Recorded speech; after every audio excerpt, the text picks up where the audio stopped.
talented chase on the Ice Climbers. So both of these players have proven that they have the ability to take out the characters sitting in Grand Finals. The question, J-Dog, is who is going to be there to do it. Now, I am a bit surprised to see Cody playing the Toon Link. Actually, in this matchup, it's a character that he does go every now and then, because Toon Link had a bit of a weird renaissance near the end of like Brawl's regular life, where people were like, oh yeah, I don't have to quite interact with Diddy Kong as much, and it's become a niche counter pick that has a track record of decent success.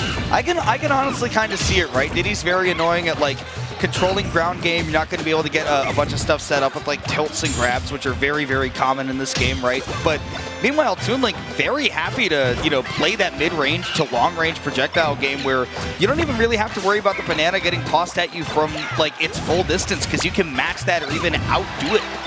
And on top of that too, the bomb being like a physical projectile just kind of sets up a wall where if you throw the banana at the same time, it'll just kind of cancel each other out a little bit. If it doesn't even hit Diddy Kong with the explosion. The explosion is actually pretty big. I want to point out, by the way, that we are back on Delfino. Oh my goodness. Where is the surface tension? Broken, I'll tell you that much. That was Diddy was doing like the Megaton punch from Kirby, like just goosh, all the way through the face of the earth. Oh, and on top of that, Toon Link does have a very long, I can't remember if it was glide toss or jump cancel toss, but like it goes a long distance, so being able to capitalize on the banana as well. The friction, right? Yeah. Yeah, it's really fun to see, again, like late meta characters, right? Where I see a lot of this in like Pokemon, like in early generations. Like it took 16 years or something for people to figure out that Moltres is really good in Generation 3. And then they were like, we're going to start using this guy because he's actually quite good. And we're seeing some of that with Toon Link as well. I mean, he's got some of that. Look out. Oh! Yeah, you're not coming back from that. You're not coming back from that, buddy. Okay. The Toon Link is cooking right now. I'm into it. All right. Just going to sit there, hold back a little bit, get the bananas out, and try and establish. But it's actually really tricky on this configuration because I feel like you can just toss your stuff into there, and you know, if they try and approach, you can kind of take a step back at these over percents. Dude, and I gotta say, Cody's doing a really good job of just like picking the right mid-range option every time. That like, okay, now you're gonna dash over here, or you're gonna try to throw this banana, and like the Zair or the forward air or the boomerang, like the right thing is out every single time. Nice spacing on that bomb toss too, to have it detonate right on top of the banana, being like, nope, don't go pick that up. Scary stuff right here. And actually, starting to see Player-1 kind of throw more bananas preemptively, just to kind of make sure that Cody doesn't have the time to get any projectiles out. Like right there, you know, the banana, sure, the arrow came out, but the banana actually puts you back in the ledge position. So a bit of a timing game coming out, a little WarioWare action. I almost wouldn't be surprised if somebody picked WarioWare as a stage at this point. At this point, yeah. The stage has definitely been looking good for Cody so far, though, right? Like, I think it's been hard for Player-1 to really, like, definitively control any part of the game. And like you were saying, that's part of this matchup as well. But sort of the way that, like, any given platform layout works, especially the fact that we got that, like, the pillars very early on as well, I think was really good for Cody, too. All right.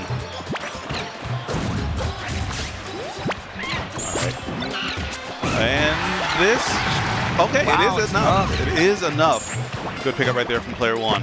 I guess launching like a bit more upwards on a floatier character like Toon Link probably helped that KO. Even though the DI was like literally to the corner, perfect. Sometimes that gravity can hurt you. Ooh, but whoa! Okay. Good defense from both players right there. That was beautiful. Yeah. I miss the Brawl Power Shield sound so much. That bass in there, those undertones. That and when you have the cling of two moves clashing, so good. Yeah, good stuff. This game's sound design is immortal. Every year I get to commentate this, I'm like, Brawl sound design is the best in the business. So good. I love Diddy's neutral B, the I love that Player-1 does this every single time when there's the, all right, we're coming down, Player-1 knows the timing on Delfino, And it's just like, all right, monkey flip onto the stage so that I will be somewhere that you cannot be when we come down and we're starting this transformation. Oh, but Cody starting to encroach on that space so much. I mean, now Player-1 pushed all the way back in the corner. The platforms to get are coming up now, so Player-1 able to sneak right on by, get the bananas out, trying to reestablish the cage control. But Cody is not letting Player-1 set up the table for free. His little attacks on that every time. Usually he's able to get a banana or at least, like, you know, get some damage or a good position on the next configuration. And 147, honestly, like, Player-1's been making really good use of this stock. Hasn't been caught out by any, you know, real random hits from Cody. And I suppose this is part of the problem playing Toon Link, is that sometimes the KO can be hard to come by, especially against a very maneuverable character like Diddy. Making monkey noises. People are starting to sound like the San Diego Zoo in here. All right. This is, I mean, that's just the classic when Player-1 is playing, right? There's always somebody hooing and hawing.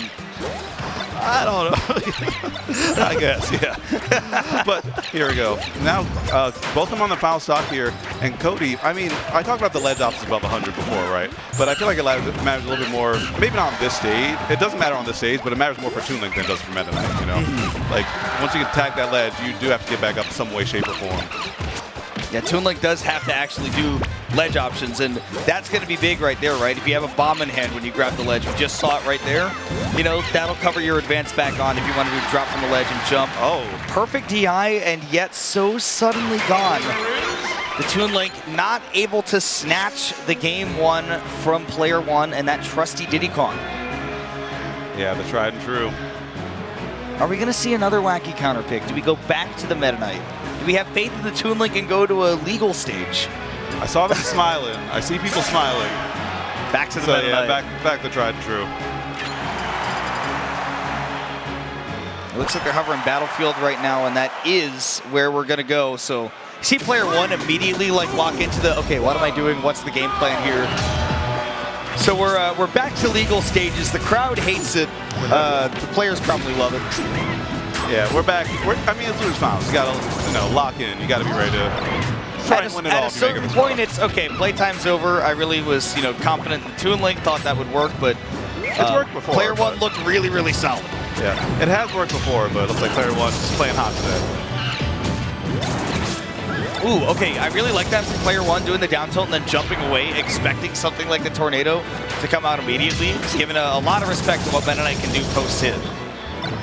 Yeah, these tornadoes, I mean, what can be said about tornado that has been said for the longest time? It's going to be the mainstay of this matchup, just being able to finally, you know, get some ground presence without actually being on the ground and being able to whittle down the defensive resources of Player-1. See, case in point, look how small that shield is. Cody banking on a poke there, but sticking a little bit too close. Player-1 gets a little grab, but it's not a ton of damage, you know? In the words of one of the great Brawl minds, I be over there, NATO will be over there, trying to air dodge to the ground, Tornado will be over there. Exactly. Exactly. That's what that move is there for. Player-1, I love the juggling of the banana, always keeping one up on that platform to just make it a little bit harder for Cody to platform camp, right? Has to commit a little bit more to using a lot of jumps or shuttle looping early to get to that top platform if you really want to get around it.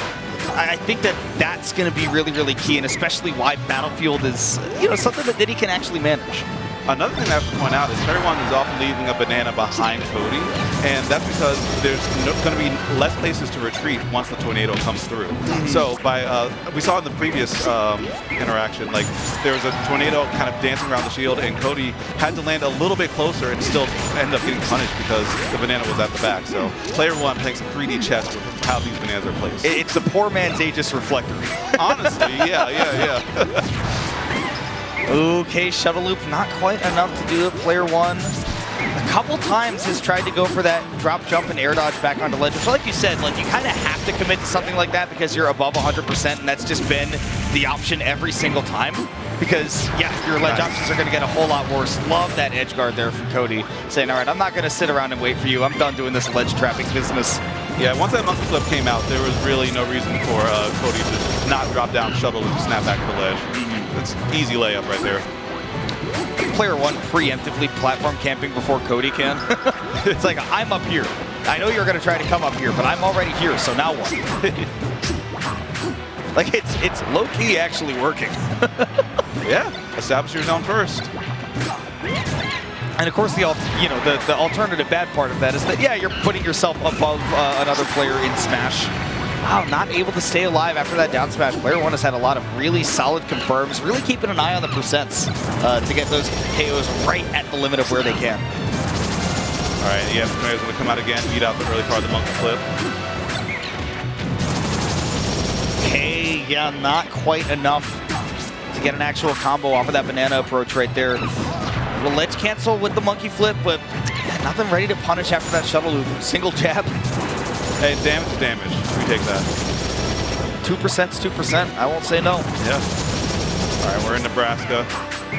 Tornado Alley right here. Almost gets the Harvey of the monkey flip. Player-1 going for another one, but not able to really get too much off it. And onside, no bananas. I mean, not having any chances to get those out could be a disastrous voting for Player-1's neutral here. Nice, using the slow roll to get through all that, but still Cody able to pick up some extra damage. And what's the edge guard here? Gonna make it back, but huge flub going a little bit too high, and Cody not gonna let that slide. There's no such thing as a free lunch in these finals. I think Player-1 probably missed the, normally does like a drop from ledge fastfall into the immediate up B. Probably missed the fastfall input right there, so did end up going too high. And like you said, really good recognition from Cody to see that situation and go, oh, you made a mistake, I'm about to go capitalize on that real quick. Yeah. So now, one stock behind Player-1. I mean, Diddy's damage output is huge once he gets momentum. But getting momentum on Meta Knight is so hard. The defensive options with Tornado, you can't really get anything going, especially with Banana, unless you kind of catch him slipping on the ground, which is so rare. Keep that Banana behind to try and limit the landing options. Great toss downwards, but not able to get too much more off of that. Yeah, Player-1 just losing a lot of steam in terms of percentage here. Yeah, normally we see Player-1 just kind of play a game where things are very even pretty much the whole way through. You can't really tell who has the momentum at any point, but this is palpably different from that game once we saw against the Toon. Like, this is very clearly Cody's game, and it stayed that way from beginning to end. All right, one up. I don't think the Player-1 is a counter picker. Pretty committed to the Diddy overall. Oh yeah. At least when it comes to characters, right? Obviously, stage got to go somewhere other than Battlefield because you're not really going to get a chance to control the game the way that Diddy wants to on Battlefield. So instead, we go back to the old classic, our favorite from back in the day. We're going back to Smashville. God, I love this stage with a moving platform. For real. Yeah, it's just not the same in Ultimate. I miss her. Yeah. Well, this will be the classic, right? This is going to be Diddy keeps the bananas around, tosses them up occasionally to, make sure that they stay active for longer. You don't have to commit to the banana pull, and occasionally maybe the Meta Knight accidentally gets hit by the flak, right? Takes a couple of extra percent, and anytime that Cody decides to come off of that side platform, you're going to have plenty of ground control available. Yeah, I think the room to breathe really matters a lot in this matchup because, Cody will go to that platform, tornado through, give the platform. Being able to set the stage matters a whole lot for Diddy. We saw at the end of the previous game where, the banana was barely able to be out there because it's like Cody was just on Player-1's ass the whole time. All right, so even percents, this is what I expect most Player-1 games to feel like, right? Where it's just, who has the momentum? I couldn't really tell you. They're kind of back and forth. And Diddy's not a run away with the game kind of character. He's just going to be a pretty steady Eddie from beginning to end. And it's a matter of whether you're able to get those big moments as a player, whether you're able to, playing against Diddy, get a couple of those big stocks, which is, again, why I was a little bit surprised that Player-1 did so well against the Ice Climbers. I was like, hey, this could be really scary for Diddy Kong, even if he is so good at controlling the ground game. And if we had seen those handoffs kill, could have been a very different story. Exactly, yeah. Chase had a lot of, oh no tech. And very rare. Yeah, shouldn't get you high enough to get back up there, so. Meta Knight getting edge guarded. We've seen it all. I was about to say, I think I can count my fingers. I've seen that happen successfully. Cody does get himself right back into it, though. Immediate, just come off the ledge with the invincibility. And that banana does not belong to Player-1, so that was a whole lot of flipping and flopping on the ground. Cody taking some decent advantage of it. All right, good catch right there from Cody. And here we go, Tornado. We're going to platform, going behind. Okay. Oh, not getting the hit there, so now able to set up for too much else, but still has great stage control here. I love sitting behind the speakers and hearing the tornado happening. Where that bass. It's like I'm just listening to it right now. It's like it sounds like somebody like beating out a towel really quickly. And we're sitting here and it's like, oh yeah, it sounds like a bunch of slicing. The venue speakers can change things up, man. Yeah. The sound design, I can harp on it all day. It's some good stuff. Really good stuff. All right, so back to relatively even between the two, only 4% separate. Well, not even that anymore. They are even not separated. Never mind. We should stop talking about percentages and whether or not they are different. It's always a fool's errand. Honestly, yeah.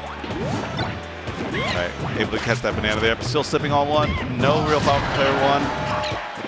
Yeah, like maybe if you had like a banana in hand at that point, maybe a glide toss gets you there fast enough. But yeah, otherwise, just ground speed is not, the way it has been in other games. Yeah. In Brawl, you have to be very like committed to that mid range. Wow, great snipe with that forward air though.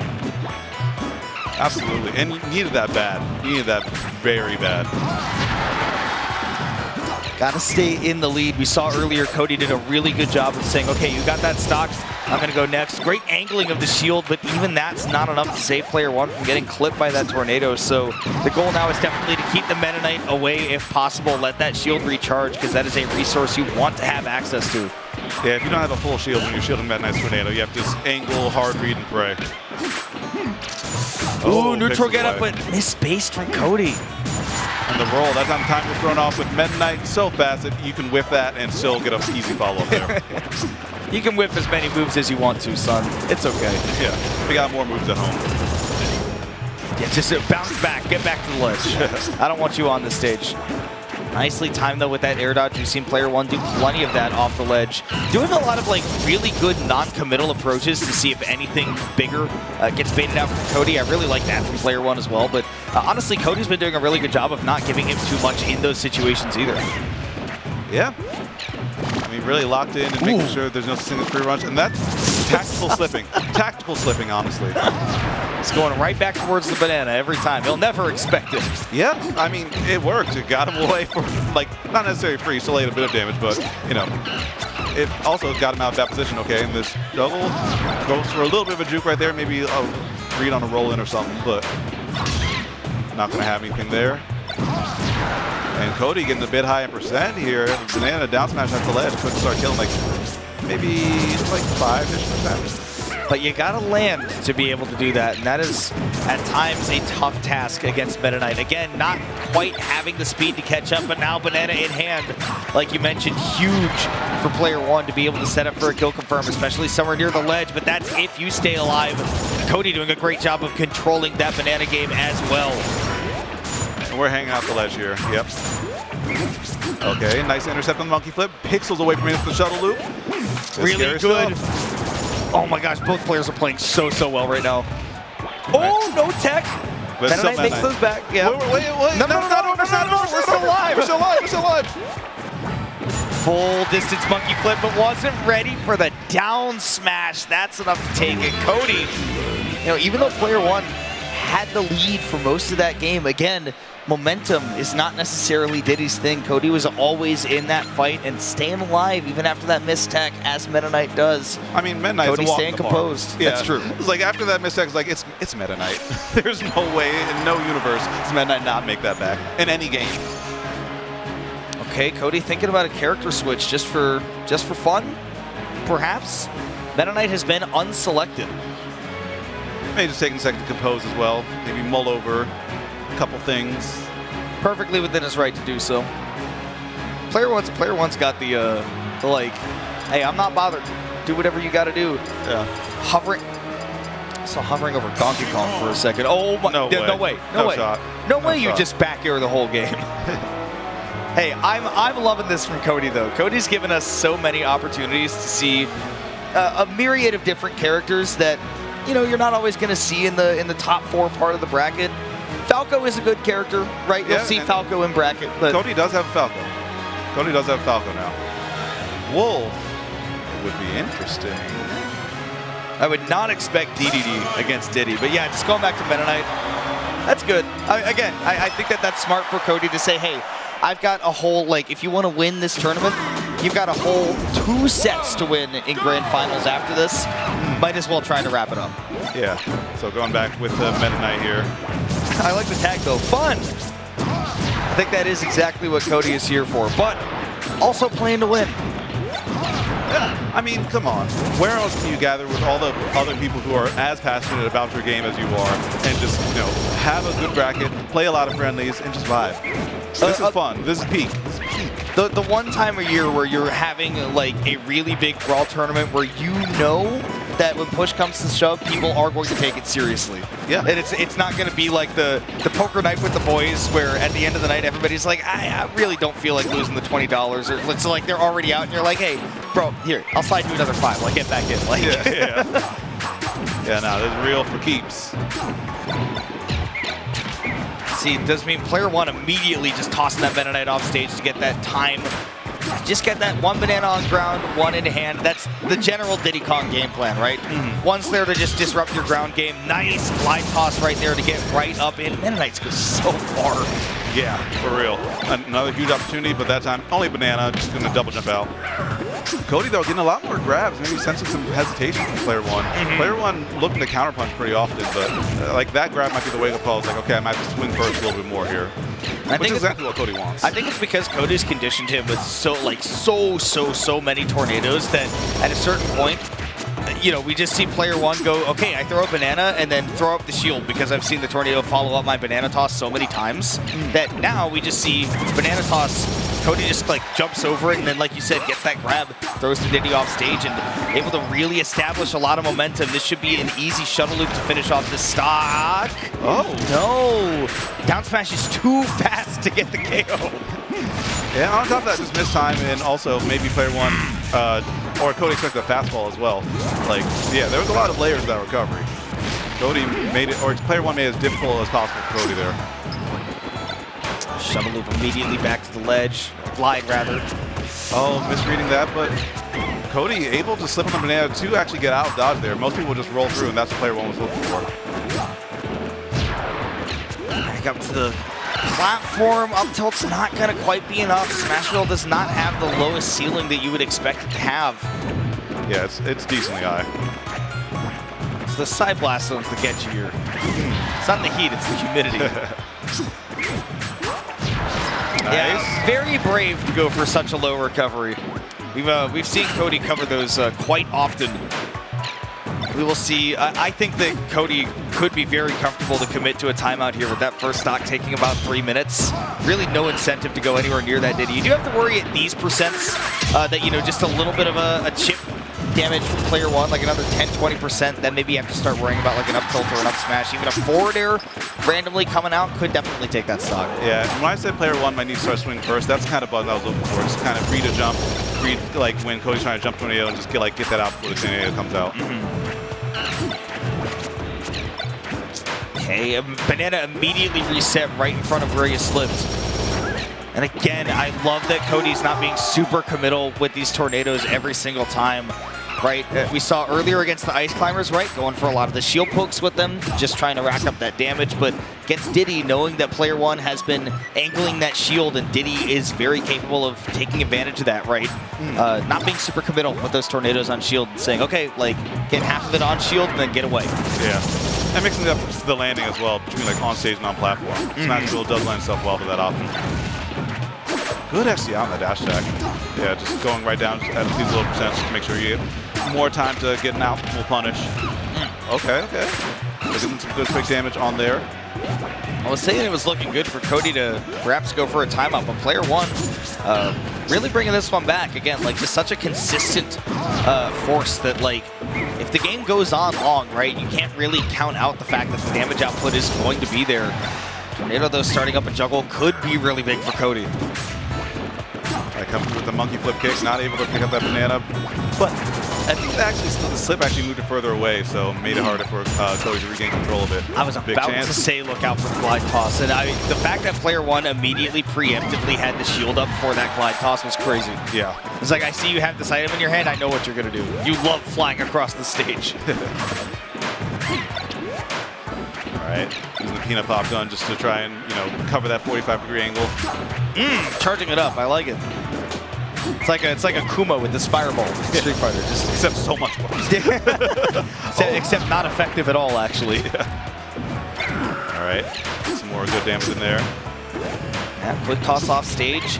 Nice, I like the quick landing into the immediate dash attack. Look at how much that got Cody. Nice little brave decision. And Player-1, mistimed the get up. Maybe thought that with the extra percent there would be more frames out there to hog the ledge, but no. Yeah, unfortunate. But that one saved from shield. Okay, again, not quite fulfilling the dimensional cake, maybe just using it for spacing, but we got an edge guard here. Nah, the ledge grab, so yeah, just gonna get a grab, up throw, rinse and repeat. Let's just keep getting that Diddy off stage, and Cody can continue to command the pace of this game. Back throw. I mean, I think this is just to make the stock take a little bit longer. I think Cody is really committing to that timeout. Up air is going to take that stock. Crazy.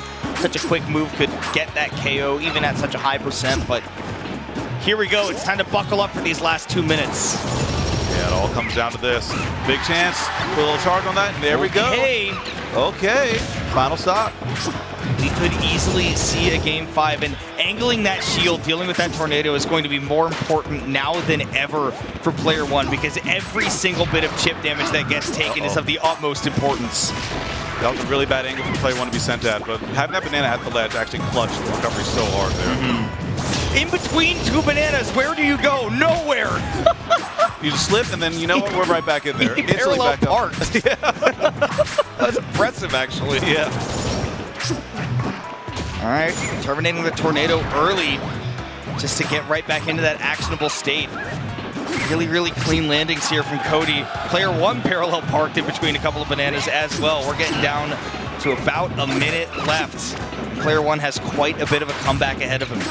Yeah, now it's the time where he has to hit the gas pretty hard, because a comeback in a minute is possible. Comeback in 30 seconds is... Not against Meta Knight. Yeah.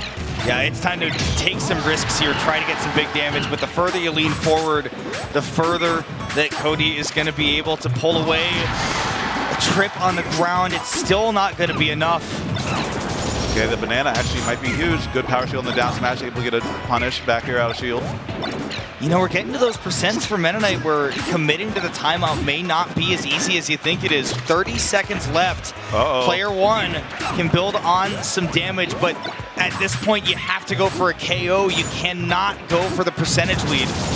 20 seconds left on the clock. It's a ticking time bomb here. You can't say it's over until that game says game, though, because something like a forward air near the ledge might be able to do it.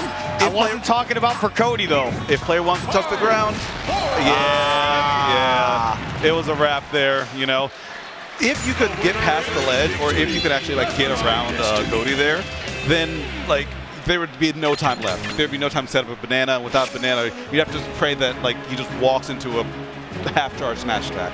There was zero shot once we hit 7 seconds that was happening easy. No handshake, by the way. Interesting. Cody was looking a little bit surprised about it, but he did not see the handshake come out. So Player-1, the run will